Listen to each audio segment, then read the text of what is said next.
On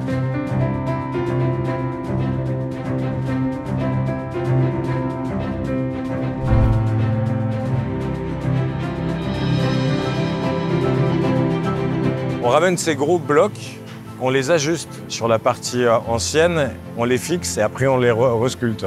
Et après, on revient sur chantier, tailler les cannelures pour que ça soit à la perfection. C'est rare qu'on ait autant à jongler entre modelage et sculpture. Donc on rajoute d'un côté, on enlève de l'autre.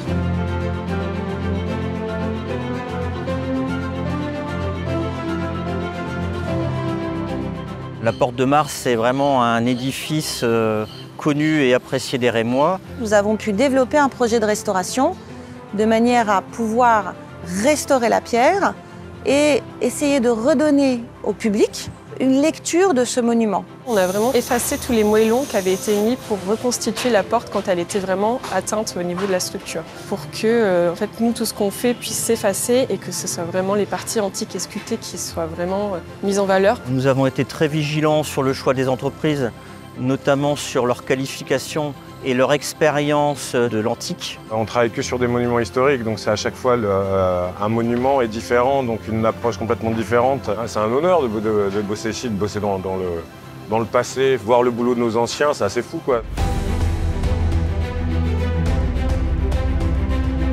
C'est le plus grand arc connu en Europe. Elle date du IIe siècle, elle a été édifiée quand Reims était la capitale de la Gaule belgique. Qui était un édifice un peu oublié parce que très abîmé, avec diverses campagnes de restauration qui ont eu cours beaucoup au XIXe. À l'époque, on avait 4 arches similaires positionnées aux 4 points cardinaux, donc nord, sud, est, ouest, et elles servaient de point d'entrée dans la ville. Aujourd'hui, elle trône puisqu'il n'y a plus les remparts autour.